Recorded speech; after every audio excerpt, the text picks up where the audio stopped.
Everyone, and welcome to another tutorial from me. This one's a card.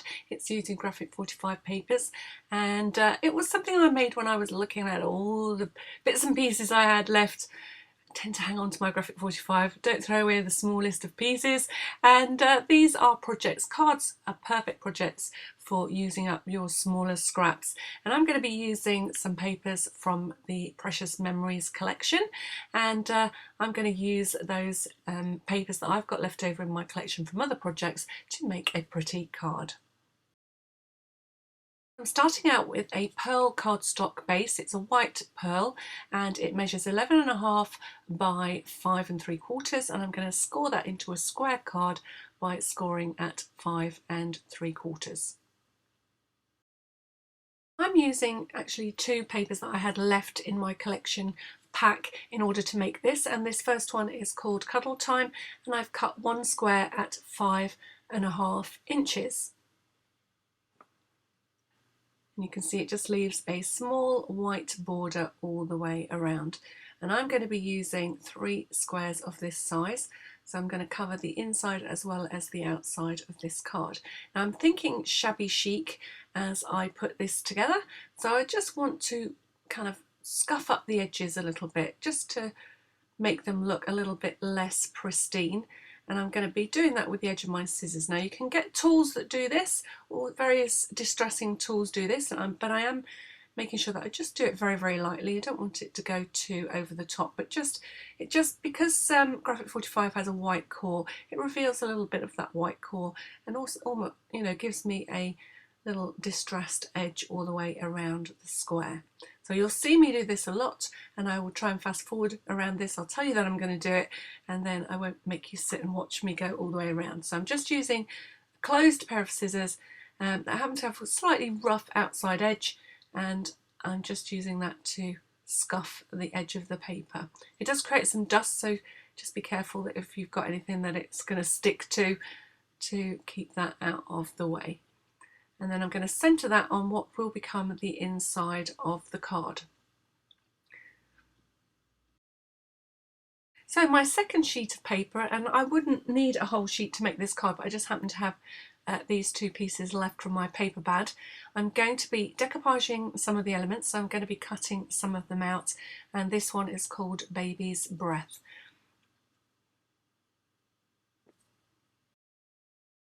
So I'm going to need 3 squares altogether in this checkered pattern, but you could mix and match with other patterns that you've got left in your collection. So I need 2 contrasting patterns for the front of the card, but you could do the inside of the card in different papers if you wanted to. So I'm going to be using 2 more 5.5 inch squares. So we've got one on the inside so far, we need one for the outside and one for the opposite side on the inside, if that makes sense. So I also want to have on top of that a piece of this patterned paper. Now because I have got a whole sheet left, I can choose to centre an image, and I want that main cluster of flowers to be on the centre of my card. So I'm just trying to work that out here. So once I've marked the top and bottom positions and the left and right positions to get this cluster of flowers, and you can see here I'm just placing my piece of paper of the larger square down the centre of the piece of paper. That will give me my top and bottom cut, and then I will be able to do exactly the same to work out the left and right, and I'm going to end up with a 5.25 inch square. So the next thing that I wanted to do was create a sort of peekaboo corner. So I have drawn a line diagonally across the top right hand side of the square and removed that corner. Now the measurement I made was 2.25 inches. So I measured 2.25 inches across from the top corner and down from the top corner, and then joined that with a line and removed that section of the card. And then I'm going to use that as a base for this piece, which will go on the inside. Now if your pattern is in a certain direction, make sure that they're both up the right way when you do this. I could have either drawn a line with my pencil or just use one as a template and cut the opposite side. So one of these will go on the inside and one on the outside of the card. And as usual, I'm going to, or as I did before, I'm going to go all the way around the edge, just with the edge of my scissors, and slightly shabby the edges. And you can see it just roughs them up a little bit, makes them a little bit fluffy. So both squares have had the same treatment. They've both been slightly shabbied around the edges, and then we're ready to remove the section of the base card. So position your piece of paper so that it has that even border all the way around, and then using a ruler you're going to create that same diagonal cut. We're not going to leave a border this time, we're going to cut directly along the edge of the paper. Now you could leave a border if you wanted to, but the reason that I didn't is because I'm going to use a little bit of inset lace. I didn't quite cut that all the way through. So you should have a diagonal corner removed. Now this can be as big as you like.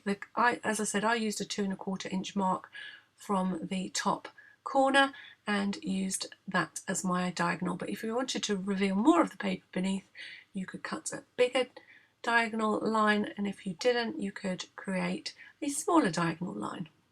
And then I'm going to go all the way around the card again, just fluffying up those edges a little bit. Now I'm working on the piece that's going to sit on the inside of the card, and I'm going to be using a piece of strong-sided double-sided tape, and I'm positioning that all the way along that diagonal cut, and then just trim off the excess. And then I'm going to ruche a little piece of white lace along this sticky strip. So removing the backing, and then I'm just taking a piece of nylon lace. The sort of nylon-y lace is a little bit more delicate than cotton lace. You could do it with cotton lace, but you'd have to be a little bit careful of the bulk. You might not perhaps do the ruching, I would say, with the cotton lace. But this is a fine nylon-y lace, and I'm just nipping little pinches randomly.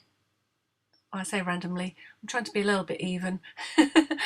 Every slightly over 1/4 inch or so, I'm just creating a little pleat against that sticky piece of double-sided tape and working my way all the way along that diagonal fold. And this will peek out at the top of the card. And then once you get to the end, you can see I'm going to trim off the excess.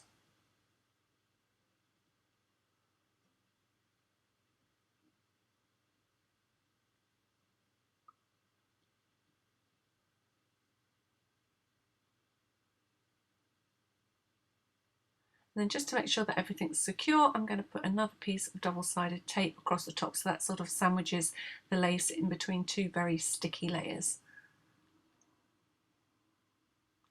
And then we're ready to stick that to the inside of the card, and you've got that lovely peekaboo effect with the lace.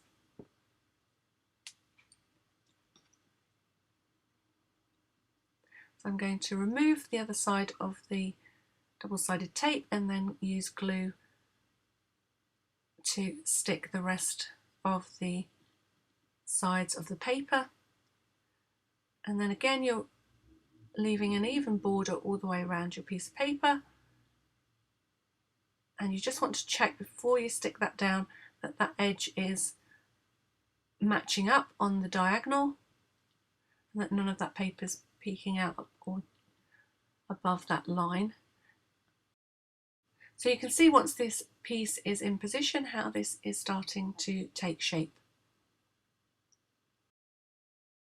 And now I'm going to, again, you can see what I was thinking of and how I was thinking of lining this up. I've got my pencil marks ready so that I know that that design is going to be fairly central on the front of my card, and I'm lining this piece of paper up with those pencil marks and drawing all the way around the edge of the square. And then all I need to do is cut this out and I'm going to use a craft knife and ruler in order to do this.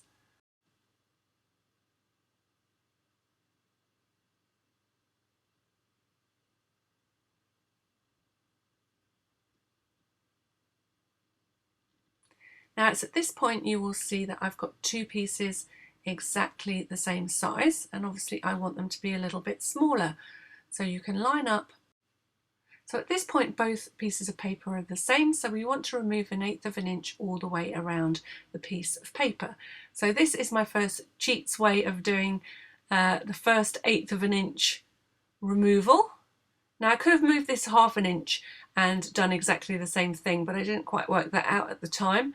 So I'm removing my first 1/8 of an inch across those 3 edges, and then you can see I've got that bottom corner how I would like the margin to be. So I've got to do the same again, and I just thought to show you 2 different ways of doing it, I'm going to draw 1/8 of an inch all the way around, so that creates the same effect as moving one paper against another and using one as a template. This was probably a little bit more accurate because you can see here I didn't quite cut that one straight. So just making it straight, and then I'm drawing all the way around 1/8 of an inch border and removing the paper, including along the diagonal edge, to create a lovely frame behind my flowery paper. Then removing any pencil lines, and you can see how things are starting to take shape, and I've got that bunch of flowers right in the centre of the card. Shabby chiking the edges with my scissors.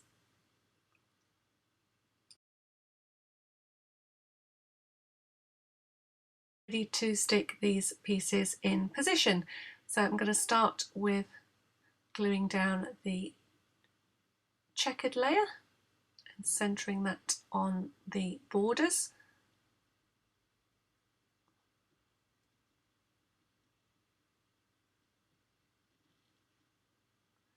And then again with this flowery layer, centering it on the blue paper. How pretty is that already?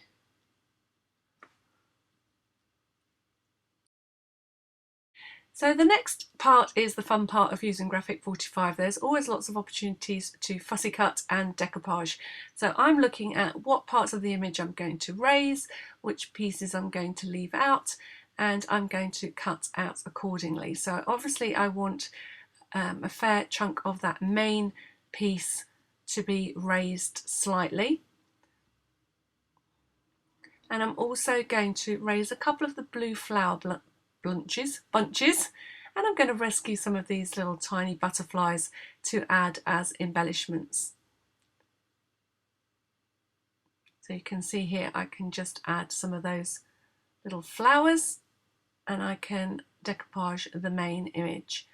So the trick when you're cutting out or fussy cutting is to move your paper and not your scissors. You can see my scissors are staying fairly static in the centre of the screen, and I'm making decisions as I cut out here which is in the foreground, which is in the background, and how much of this image I want to keep.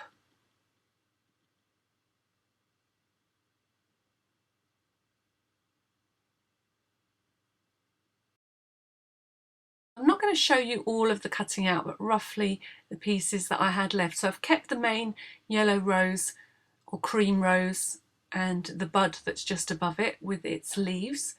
I've kept a couple of those small blue flowers and the big rosebud that's slightly behind that cream rose, and then I've kept this piece which is the taller rose poking out of that arrangement. Now if you don't do it exactly the same as me, it doesn't matter. It's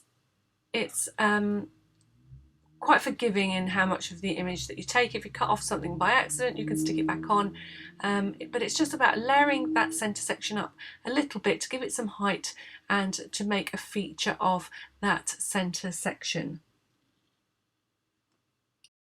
Now before you stick this down, you want to spend a little bit of time just shaping things ever so slightly. So I'm just shaping the leaves by emphasising that vein along the centre. I'm curving the petals back on the rose just to give it a little bit of shape before I stick it onto the paper. Now you can use small foam pads for this if you want to, or you can use a silicone glue. So you can see I've angled the wings of my little butterfly. I'm having a little bit of trouble getting my glue out. Need a two-handed approach. And I'm just making the centre of the wings raised and adding a little bit of glue to the body so that I can press down against the paper. So the silicone glue will allow it to be supported in the raised position, and the glue will stick the centre of the wings or the body to the paper. And then I'm going to put some silicone glue in all of the areas where I'm going to have little bits of decoupage sitting on the paper. So I'm adding silicone glue to the main centre section of the image, and I'm creating little posts of silicone to press the image down onto.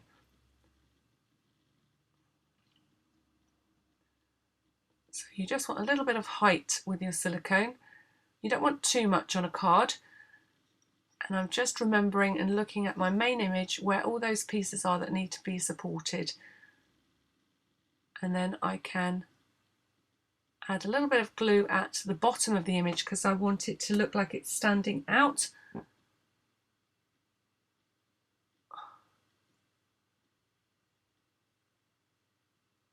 Just again shaping that a little bit. I've got a little bit of work time. So the bottom part of the bud I'm pushing against the paper, and then I'm lifting up the wings of the butterfly, and everything else I'm just gently tapping down so it sits slightly raised on the base image. Then I'm going to cut out some of those little flowers to raise some of those little forget-me-nots, I think they are. You need a little bit of patience here, and I'm going to push into the centre of the flower, and I'm going to stick them down as I cut them out so that I don't lose them and I remember which one it was that I cut out. And then just pushing down in the centre of that flower so the edges are raised away from the design.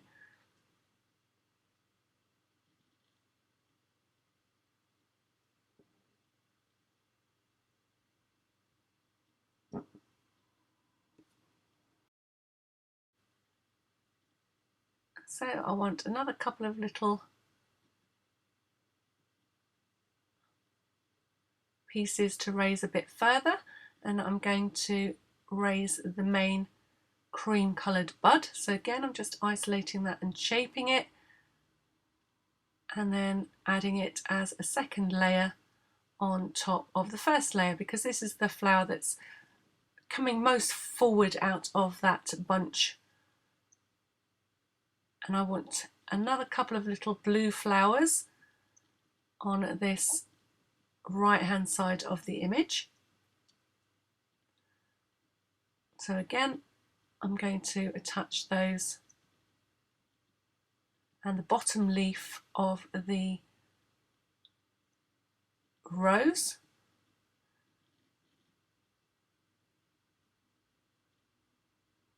And two of the little forget-me-nots. And then this time I'm just going to do the outside edge of the rose, and you'll get a lovely shot of this card at the end. I'll try and give you a really detailed shot of what I decoupaged, because it's a little bit tedious to show you slowly all the way through this where all these little details were. So I'm going to actually just give you a good photograph at the end so that you can sit and cut out the elements as they go. But I've given you the main ones. The first image at the bottom is the main part of that central image. minus some of the blue flowers and leaves at the bottom. And then I've picked up the main rose a second time, as well as the outside leaf of that big bud which is on the top right of the design. I've picked up lots of those little flowers in the bottom areas of forget-me-nots, and the final layer on the main rose was the outside leaves of that rose. So you can see here all that lovely dimension that you create by adding layers to that central design.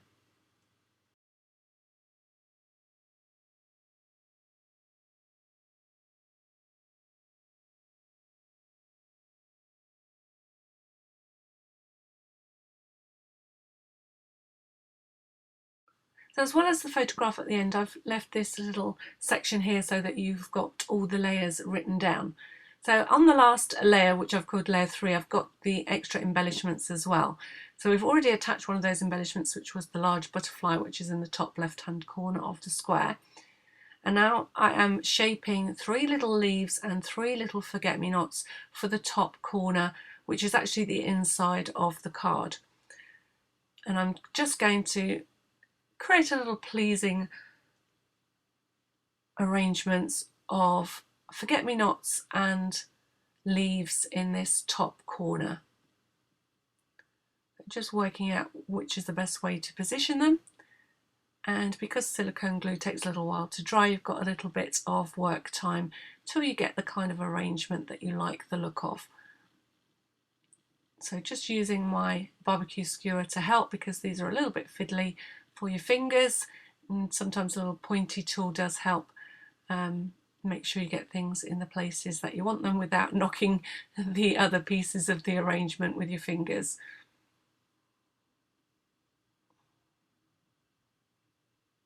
So 3 in total to make a little arrangement in this top corner.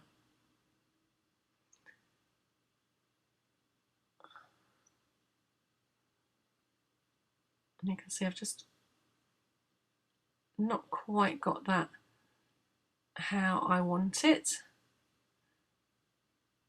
It was that leaf that was bugging me, so I wasn't quite sure that I wanted it there. So I'm going to move it into the centre. So I'm going to pop that down again,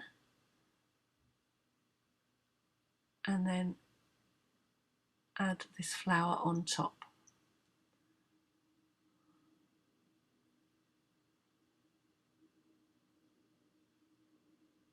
So I also had this little teeny tiny butterfly that I rescued from the paper, and I'm going to make that land on the main rose, which is the cream rose. And I'm just going to have that sitting there on that little flower. So a teeny tiny dot of silicone glue.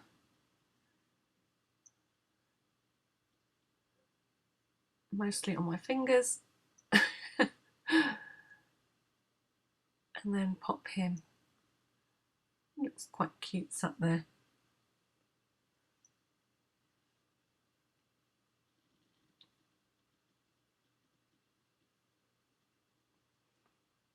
So it takes a little while to do the fussy cutting, but I think it's worth the pretty finish that you get. So the next thing that I'm going to talk about is the greeting itself.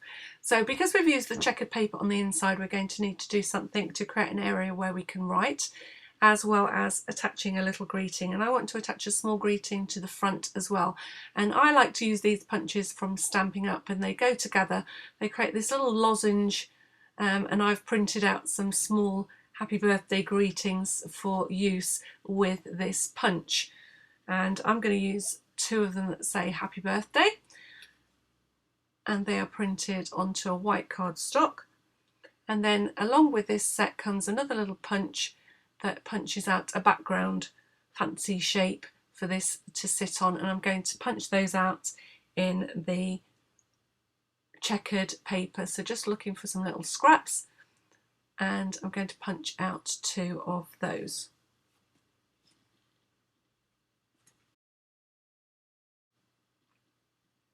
Again, I'm just going to lightly scuff those edges to make it match everything else that we've done so far, and layer those two elements together. So a little bit of glue and stick the greeting on the inside of the punched border.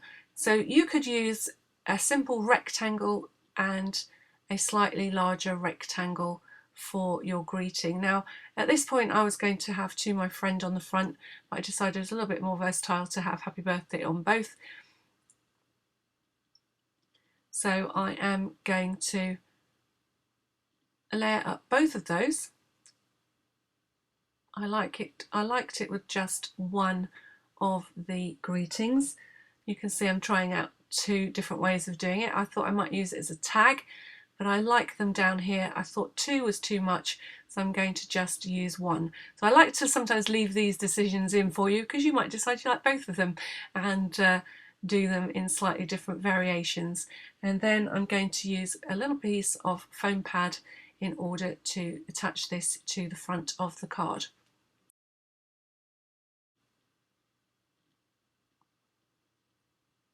When I can remove the backing, and on that goes.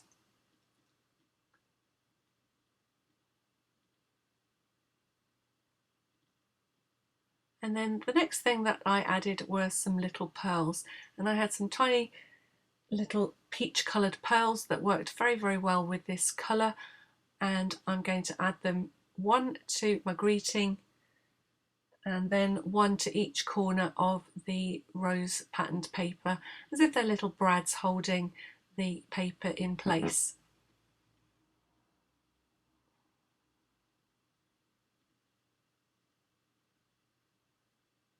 And I'm just using my barbecue skewer to pick them up and pop them into little dots of glue.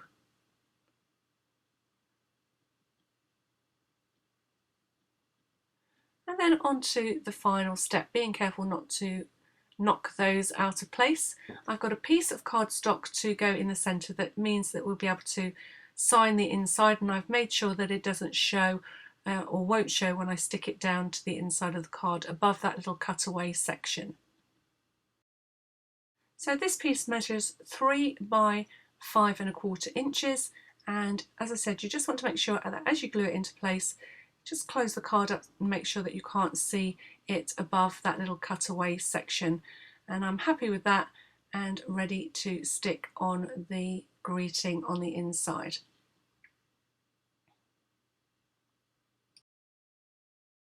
This time I'm sticking it down flat in the middle, so we've got room to write who this birthday card is for and send our love at the bottom.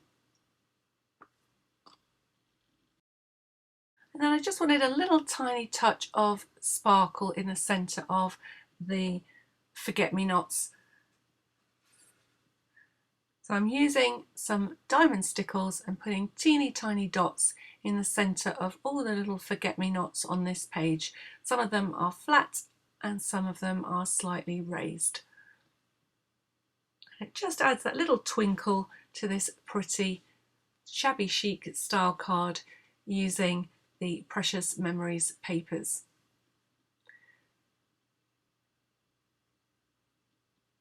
How cute does that look? Ready for a friend that likes all things pretty and flowery. If you've still got some Precious Memory papers left in your collection, then why not give this a go, or look at the papers that you have got left and see what you can come up with. Use a decoupaged item in the centre of your card and go from there. So I hope you've enjoyed this tutorial and it's given you lots of inspiration. If you've enjoyed it, don't forget to hit the thumbs up or the share button in particular, which always helps me out, and subscribe if you haven't already. Until next time I come up with some more Graphic 45 goodness, or perhaps some mixed media or some scrapbooking. There's lots to see on my YouTube channel, so have a good look around, and until next time, thank you for watching.